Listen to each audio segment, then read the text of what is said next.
एक बात पर मैं आपत्ति अभी दर्ज करती हूं अध्यक्ष जी, कि जिनको आज मुझसे पहले वक्तव्य देने का अधिकार दिया गया, उन्होंने जाते जाते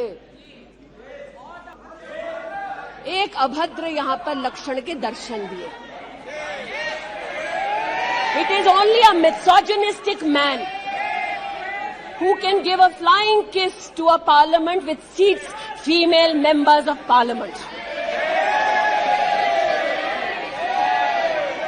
ऐसी गरिमा विहीन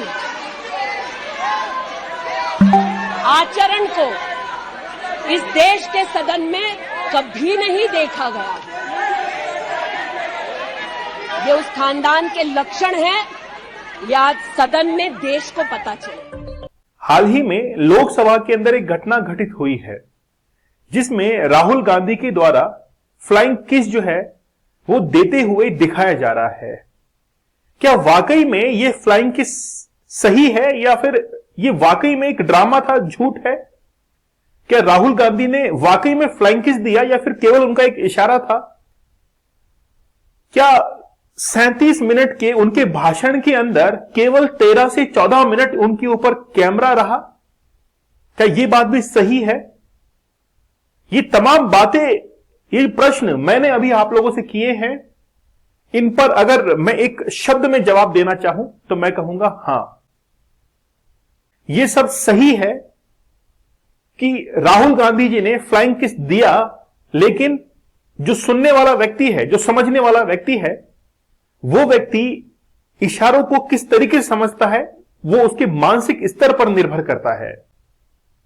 आप लोगों ने देखा होगा कि बचपन के अंदर दोस्त खेला करते थे कि इशारों में किसी मूवी का नाम समझाने की कोशिश करते थे, किसी फिल्म का नाम इशारों में समझाने की कोशिश कर रहे थे कि बताइए इस फिल्म का नाम क्या है, और जो इशारों को समझने वाला व्यक्ति है वो ज्यादा आसानी से समझ नहीं पाता था, उसको बहुत समय जो है वो लगता था। हाल ही में लोकसभा के अंदर अविश्वास प्रस्ताव जो है वो पेश किया गया था 26 जुलाई को। अविश्वास प्रस्ताव की मियाद होती है कि 10 दिन के अंदर उस पर चर्चा शुरू हो जानी चाहिए। 10वें दिन चर्चा शुरू हुई, और 10वें दिन जब चर्चा शुरू हुई उसके दूसरे दिन 9 अगस्त को राहुल गांधी ने 37 मिनट का एक स्पीच दिया। उसमें उन्होंने प्रधानमंत्री के ऊपर आरोप लगाया कि प्रधानमंत्री ने भारत माता की हत्या की है, और ऐसा उन्होंने इसलिए कहा क्योंकि मणिपुर के अंदर जो कुकी और मैती जनजाति के बीच में कॉन्फ्लिक्ट जो देखा जा रहा है, उसमें बहुत सारे लोग जो हैं उनकी हत्या हुई है, महिलाओं पर अत्याचार हुए हैं। राहुल गांधी ने अपने भाषण के अंदर इस चीज को भी इंक्लूड किया कि मैं व्यक्तिगत रूप से उन महिलाओं से मिलने के लिए गया, और एक महिला से जब मैंने बात करना शुरू किया और पूछा कि आपके साथ में क्या हुआ है, तो वो महिला वहीं पर बेहोश होकर जमीन पर गिर पड़ी। राहुल गांधी ने अपने शब्दों में इस चीज को कहा, और जब ये बात कह रहे थे तो विपक्ष के लोग इस पर जो है वो अपना वक्तव्य रख रहे थे कि आप प्रधानमंत्री को देशद्रोही कैसे कह सकते हैं। इसी बीच राहुल गांधी के बिल्कुल आगे एक सांसद बैठे हुए थे, उन्होंने खड़े होकर जो है वो बोलना शुरू किया। आप लोग उस वीडियो में देखिएगा, जब उन्होंने बोलना शुरू किया तो राहुल गांधी ने उनके ऊपर हाथ रखकर उनको बैठाने की कोशिश की कि आप बैठ जाइए, और फिर वो इशारा करते हैं लोकसभा अध्यक्ष की तरफ कि ठीक है मैं शुरू करता हूं। ये जो इशारा आप लोग यहां पर देख सकते हैं कि वो जो इशारा किया गया, स्मृति ईरानी ने अपने मानसिक स्तर के आधार पर उसको फ्लाइंग किस जो है वो नाम दिया, और ये कहा कि ये वेस्टर्न कल्चर है, ये एक अभद्रता है महिलाओं के साथ में कि महिलाएं वहां पर बैठी हैं। सोचकर देखिए कि एक बच्चा अपने पिता को भी फ्लाइंग किस देता है, एक माता को भी फ्लाइंग किस देता है, इसमें इतना बवाल करने की कहां जरूरत पड़ रही है। लोकसभा के अंदर हर एक सांसद अपना वक्तव्य रखने के लिए स्वतंत्र होता है, वो लोकतंत्र का मंदिर है। मैं आना चाहूंगा उन तमाम बातों पर जिसमें पक्षपात जो है वो आसानी से देखने को मिल रहा है। मैं किसी पार्टी के बारे में यहां पर बात नहीं करना चाह रहा हूं, लेकिन वाकई में जो चीज सही है उसको कोई नकार नहीं सकता है। कुल 37 मिनट के भाषण में 14 मिनट राहुल गांधी के ऊपर कैमरा रहा, बाकी समय जो है वो नदारद रहा कैमरा।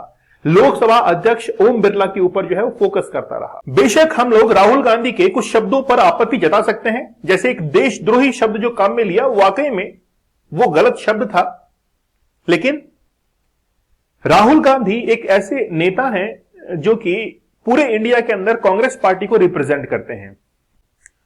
रूल नंबर लोकसभा का 198 जो है उसमें भी जिक्र किया गया है कि लोकसभा की कार्यवाही जो है वो सुचारू रूप से चलाने के लिए तमाम जो शर्तें हैं वो आरोपित कर सकते हैं लोकसभा अध्यक्ष। ये तमाम जो है वो चीजें आप लोगों ने पढ़ी होगी सैद्धांतिक रूप से।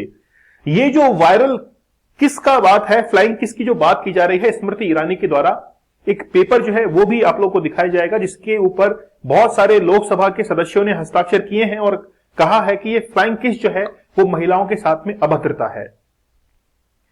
सिक्के के हमेशा दो पहलू होते हैं। एक पहलू होता है जिसको आप देखना चाहते हैं और आपको दिखाया जाता है। दूसरा वो पहलू है जिसको आप देखना नहीं चाहते फिर भी आपको दिखाया जाता है। हम लोग दूसरे वाले पहलू पे आते हैं कि जिसे आप देखना नहीं चाहते फिर भी दिखाना वो पड़ता है। जैसे मणिपुर के अंदर अभी हाल ही में जो हुआ है वो घटना वाकई में पूरे देश को हिला देने वाली घटना है कि एक मुद्दा है आरक्षण का मुद्दा जो कि कुकी और मैती जनजाति के बीच में है। उसने इतना तूल पकड़ा कि लोगों की हत्या तक हो चुकी है। क्या वाकई में वो समय अब आ चुका है जब आरक्षण को समाप्त किया जाए और ऐसे आगे जाकर जो हिंसक घटनाएं होती हैं उन पर लगाम लग सके? केवल एक शब्द आरक्षण, क्या वो हटने का अब समय आ चुका है जिसको शुरुआत में 10 वर्ष के लिए लगाया गया था? दूसरा, ब्रजभूषण के ऊपर हम लोग बात करेंगे। ब्रजभूषण केस के अंदर अब तक कोई कार्रवाई नहीं हुई है, जबकि आप लोगों ने विशाखा केस के बारे में सुना होगा 1997 में कि अगर कोई महिला अपने वर्क प्लेस पर कोई जो है काम करती है, वहां पर उसके साथ में कोई अभद्रता होती है, छेड़छाड़ होती है, तो उसके लिए कानून जो है निर्मित किया गया है, लेकिन अब तक कोई उस पर संज्ञान नहीं है। वाकई में आज देश के अंदर अगर हम लोग लोकतंत्र की बात करें, पार्टी की ना बात करते हुए, ना तो बीजेपी की ना कांग्रेस की बात करते हुए, वाकई में देश में एक बहुत अच्छे कानून की जरूरत है और जो पहले से कानून बने हुए आए हैं उनमें रिफॉर्म करने की जरूरत है ताकि देश जो है वो अपनी प्रगति को हासिल कर सके। चलिए मिलते हैं आप लोगों से एक बहुत बेहतरीन कंटेंट के साथ में। तब तक धन्यवाद, थैंक यू। जिस मंच पर आप लोग हैं वो है खबर दमदार। मुझे कमेंट सेक्शन में जरूर बताइएगा कि वाकई में आप लोग इस चीज से क्या सीखते हैं। चैनल पर नए हैं, सब्सक्राइब आप लोग जरूर कर लीजिएगा। धन्यवाद।